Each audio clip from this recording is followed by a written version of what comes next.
is a hell of a way to get over a fear of birds. Is it working? No. But our birds didn't choose to live in northern Maine, so I feel like I owe it to them to make it as comfortable as possible for them. Well, why did we choose to live here? I kind of like it. Like, I think we like the hardship. It's not, we complain and we bitch and every winter, and you know, fucking April comes around and we're sick of the snow and shoveling, and but like I think hardship's good for us. It makes you grateful. It makes you grateful. I think it makes you better. I think, you know, we weren't born to suffer, but you know, we also weren't born just to like dissociate either and have no sort of strife at all. Yeah, I think a little bit of hardship and roughing it is, you know, about as close to a natural life as a human can get these days. Yeah. Especially coming from, you know, not to like rag on all of California, because there's parts of California that people deal with more hardship, but I just didn't have any skills before coming up here. Oh, me neither. That's why this whole thing looks like shit. But I think it looks okay. no, it looks like shit. Let's get a little peek of the roof here. Let's see. It looks like shit, but you know. Yeah. When you get up there, I'm gonna. At least I did it. It's something. I have something to show for it. I don't think it's a bad first, you know, big project. No, building the fact that project. It's being built on top of an old, dilapidated structure where some of the wood's rotting and you can't drive a screw all the way in because it just rips out the rot. Right. You know, like I was ready to tear this gazebo down. We were gonna burn it or something. Yeah, Demo and burn. Yeah, I was ready to literally bring the tractor over here and fucking run the thing over. Yeah. And just be done with it, but it's a nice big structure with a lot of square footage. I can fit a lot of geese in it. How many geese do you want? Oh, until you tell me I'm not allowed to do it anymore. We will start with just like 6. Yeah, 6 is a good start. Like ducks were my favorite animal for my whole life, and it's just because, you know, I never spoke goose. I just, you know, you always read about how they're assholes and people get attacked by them or whatever, but Right. Duke is really sweet. Duchess is really sweet. They're both hilarious. They have better recall than our fucking dogs. Yeah, they do. Here they come right now. The geese have very quickly and very easily become one of my favorite animals. My favorite animal. They're like big feathered dinosaur puppies. Hi, Duke. Hi, Duchess. We're talking about just. Hi, pretty birds.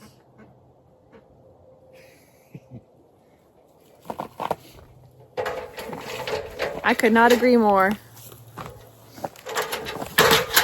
I was surprised by how quickly I took to them. You know, I never really gave a goose much thought. Me neither. Gosh, they're Wanted coming. to protect the ducks. They're coming. And, you know, now they're my friend.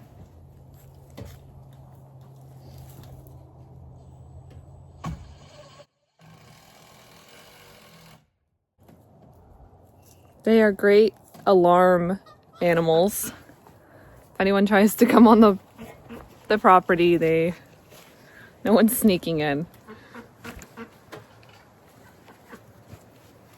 They have quite the vocal cords on them.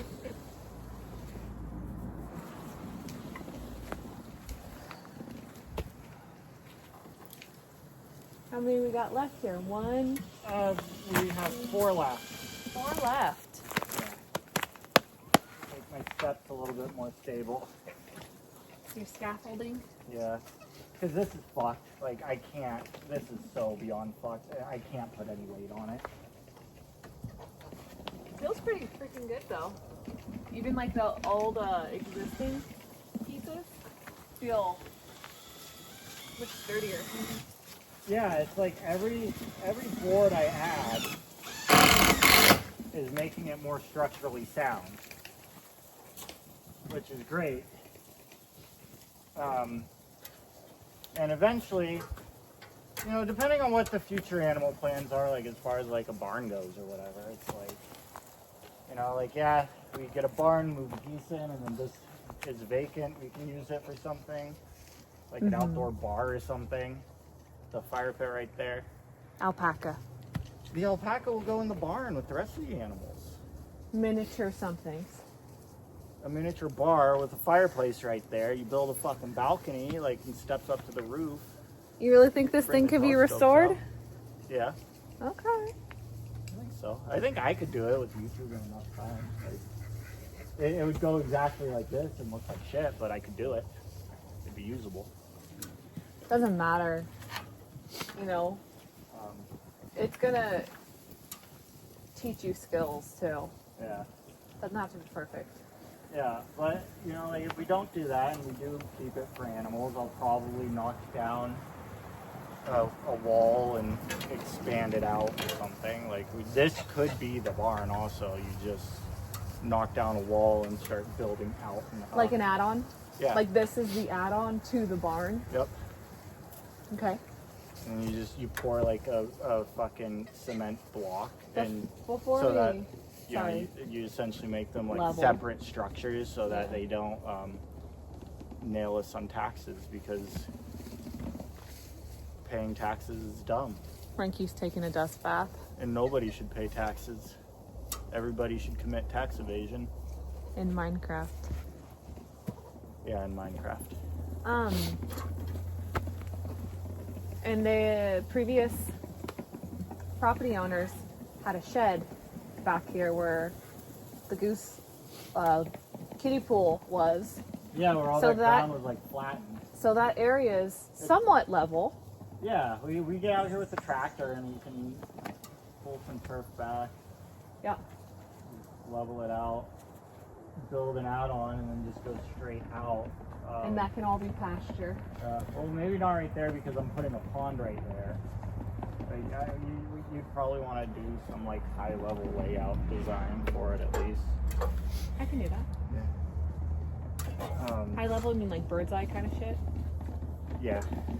Just rough, like don't even get the dimensions in, just get like the shape and like how it's gonna go. Yeah. And then we can build it around the pond from there. Yeah, just expand this. Let this be the barn. An animal pen, and then you knock down a wall, and then you Add on back here. Yeah. And then you just keep adding on. Cut this down to a stump as far as it'll go. Build some stilts around it, and just go straight up over the stump. Mm-hmm. Yeah. Move the, you know, keep birds in there so they're not that heavy.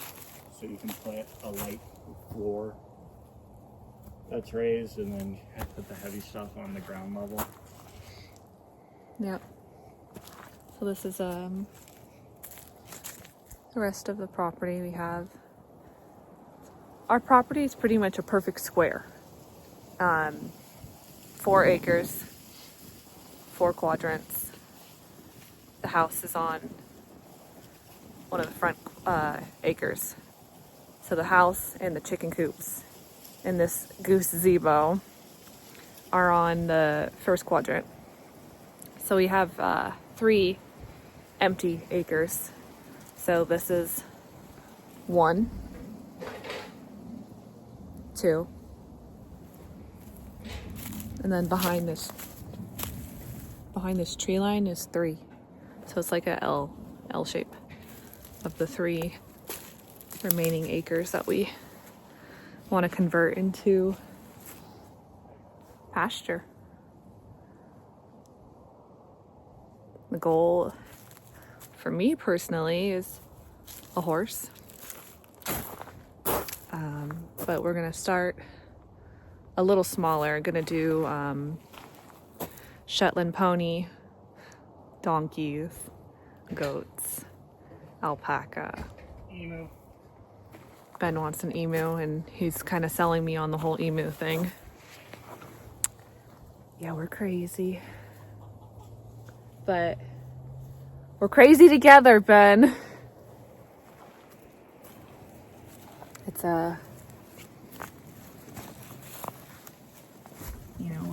we're enabling each other in our animal addictions.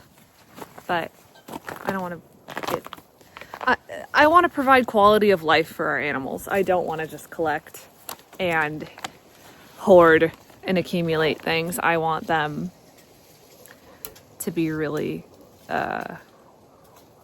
well looked after.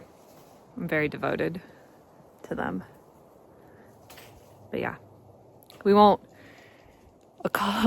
accumulate outside of our means of providing, but I'm excited to have the opportunity to have animals. My little farm, Maple Acres. Love it. So I moved up from California to the Crown of Maine, way up north, about 4 years ago. And when I first got here, I felt like there was quite a lot of culture shock, and I felt like a bumbling fool and embarrassed to be from California and to know nothing about how to live up here and how to survive up here. And I had very little skills. I thought I had skills because, I'm a creative problem solver and I have a, decent education. That doesn't mean shit up here though if you don't know what you're doing. Anyways, I was ashamed of myself for, I'd say, probably the first 1 or 2 years I was up here. I was ecstatic to be here, but I still felt this heavy cloud of fear and shame hanging over me at all times.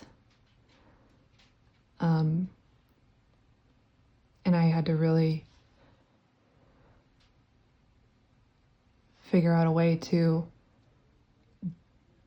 get the power back, get my power back, so I can enjoy this opportunity of freedom and peace that I have been fighting so hard for. So I started therapy about 1 year ago. It's my 1-year therapy anniversary. And over this last couple years, I have learned to fail over and over again and not be so afraid of that failure. And I have grown a lot, and I have let myself feel that embarrassment. And by letting myself feel it, I realized it can't hurt me. So just keep trying. And that's what I did. I kept at it. I kept failing over and over again. And now I just enjoy learning from those mistakes. Those little failures are all growth. And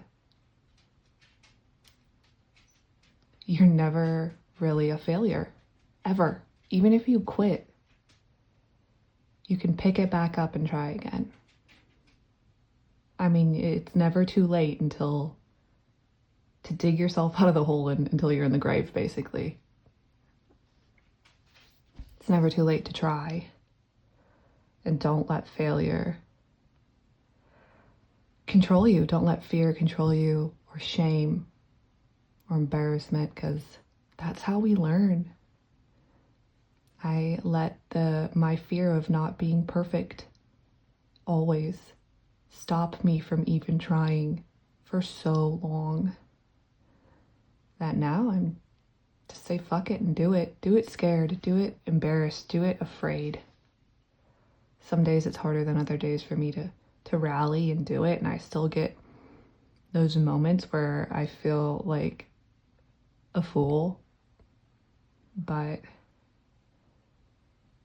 I'd rather try and look like a fool than sit inside and feel like I regretted not trying, because what's the harm? So what, you fail?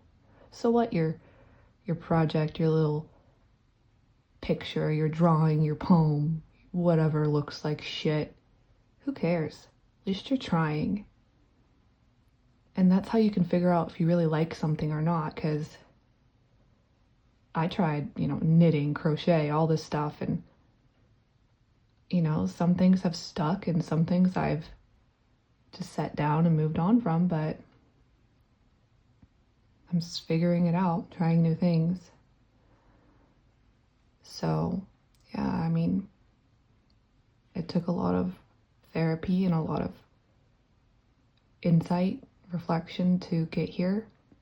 And I really recommend, if you can have a third party elucidate some of your patterns and behaviors and your thought processes, to do it. If you, have that opportunity, definitely take it. If not, then just keep reflecting or reaching for those messages that they're out there. I hope this can be one of them for somebody, just to remind you, it's scary to try, but I don't know, don't quit. I'm very lucky, very, very lucky that I woke up from the fog that was my life, and that I'm here and I'm still trying and I'm still me. And I don't know, I think there's something beautiful in the failures and the mistakes that we make. So yeah, pick up that pencil, write that poem, scribble that doodle. Do something you're afraid to do, no matter how big or small. It'll be okay. And yeah, that's my story, and I'm sticking to it.